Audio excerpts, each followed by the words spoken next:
beyond and ahead of you. IPOB, the indigenous peoples of Biafra,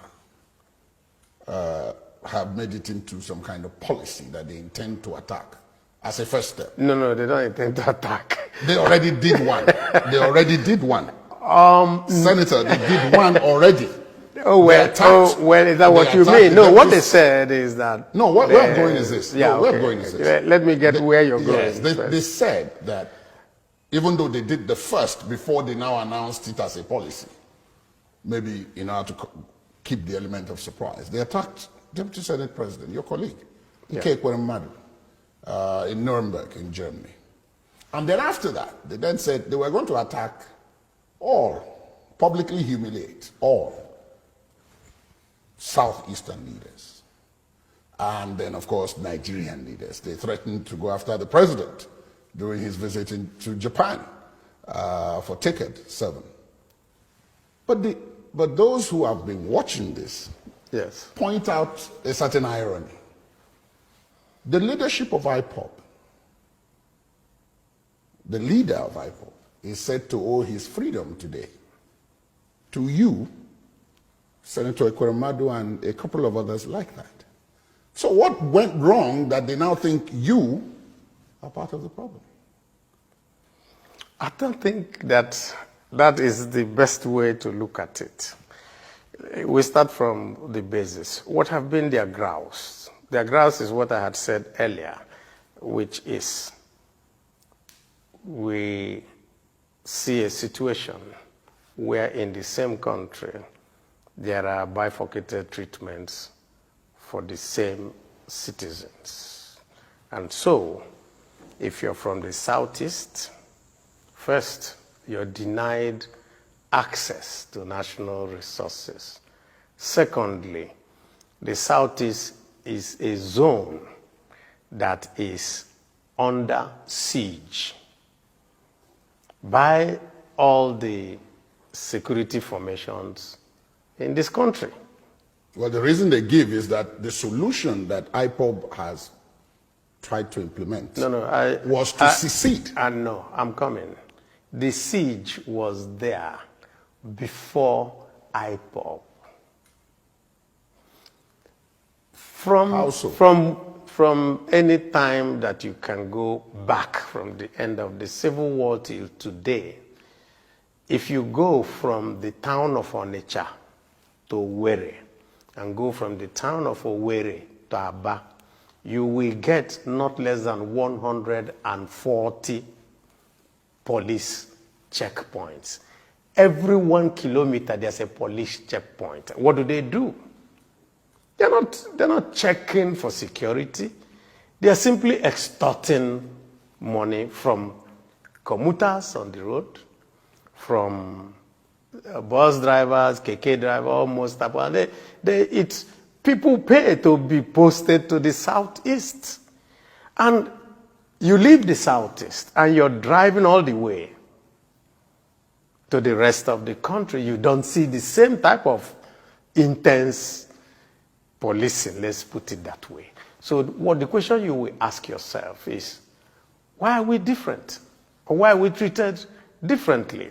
That happened a long time before the question of IPOB came. They didn't bring people because of IPOB.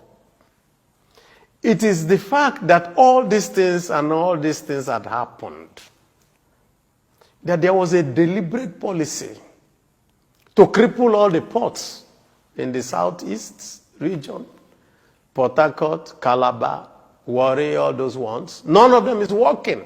You will have to take everything to Lagos.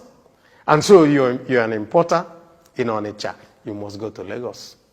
The shortest one to you is Warri, actually, before even Port Harcourt, One, all those ones. Why? You can't have a ship pass through there. Why?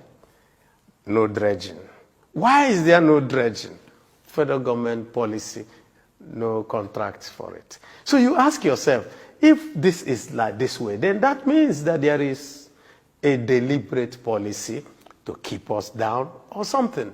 And so, what is the reaction? Two ways. You appeal or you fight. And so, you have two sets of people in the Southeast now. Those who want to, let's continue talking, let's see how we can resolve this issue. And then those who say, no, we're already down and out. What else does it take? Let us all die. And, you know, the federal government just turns a blind eye.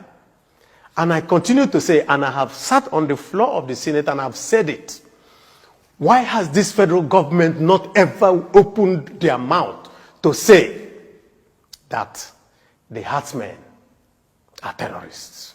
Why? Why would this federal government not ever agree that all those people who are carrying AK-47s are killing people are terrorists? Yet, it was so easy to quickly go to court to get an injunction and declare IPOB terrorists. That means that in the mindset of those who are running this country today, they see some people as their enemies. They have not come out of the Civil War. 50-something years later, they are still fighting the Civil War. And so what they do today is that they come and call us. I'm a politician. I'm one of those who are seen as, and say, oh, don't worry. If you just be with us, we will make you president. And they think they are talking to fools. And they tell us, oh, don't worry. This is time for Igbo president. No Igbo man wants a president. What we want is that you restructure this country so that me and you, Ladi, we are seen as citizens. So that if I carry an AK-47, you jail me. It's not if I carry a flag, you jail me, and then I carry an AK-47, you say, leave him, he's our brother coming from Burkina Faso. How can that be? But you haven't touched on what I said. And what is that? About IPOB. I have touched on IPOB, and I've told you the underpilling. Why do they think that you are now part of the problem? The reason really, the reason really is that they look at me, they look at Ekweremadu, they look at all of us, and they say, but you people are sitting down there. Because there are also young people who believe that you should do the fight, and not that there are other ways of engaging in this. We are not as young as they are. We have, most of us have crossed 60, and so we believe that you should talk. Quite all right. So you could understand their frustration, because what they will feel is that, I mean, you have talked for too long at every point, you know, and they will tell them, no, understand it. 4 years is not an eternity. So we will have to continue to do these engagements, let me put it that way. But from what you've said, the political calculus, I've spoken to quite a number of people, and the political calculus is said to now favor the Southeast. It's not true. Not true. It's nothing but... If as the political alignments are, yes, and they have been since 1999. Yes. The South-South, the Southwest have each had a president. Yes. The Northwest has had a president. And now, if you take it beyond the geopolitical zones and you talk of simply North and South, it started in the South, it's gone to the North, it's come back to the South, it's gone to the North, and by 2023 it's supposed to come back to the South. In this chair you are sitting, Chief Edwin Clark,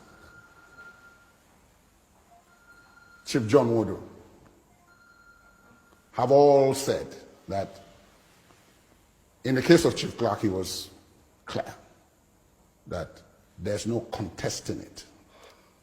Morality, justice, and even politics dictate that it is the turn of the Southeast. So when you say, as the most senior ranking Southeasterner in the government structure today, that that's not true, many people will be taken aback. Yeah, I'll have a very simple answer to that. If somebody cannot let you be his gate man, how is he going to give you the keys to his house to come and live in the house? And I've just pointed out to you, show me that one person in this present government of APC, apart from statutory people, who is in this government. Show me one. Statutory ministers. Of course, you must have ministers. That is what the Constitution, tell me which other person. They have SGF, they have this, they have E, they have A, they have all those ones. They never let any person from the Southeast get near. And then they will tell the Southeasterner, oh, this and that they will get there. How are you going to get there? And I continue to reiterate, and I ask everybody in APC, if you don't let me be your gate man, how can you give me the key to your house? Because if you want me to be president, that means you're going to bring me in. I'm going to be part of what you do. I'm going to have a role in your government. So if you're a minister, you don't see the president except you go through the chief of staff. Is that not what we are told? Or you write your memo and it goes through the secretary to government. So where do you get in? Where? Yet we have top people. We had former Senate presidents and all that who are part of the APC, yet they are nowhere to be found. And so if somebody, by his demeanor, by his action, does not let you even smell the seat of government, and then the man tells you, don't worry, in 4 years' time, I'm going to give it to you. How will you believe him?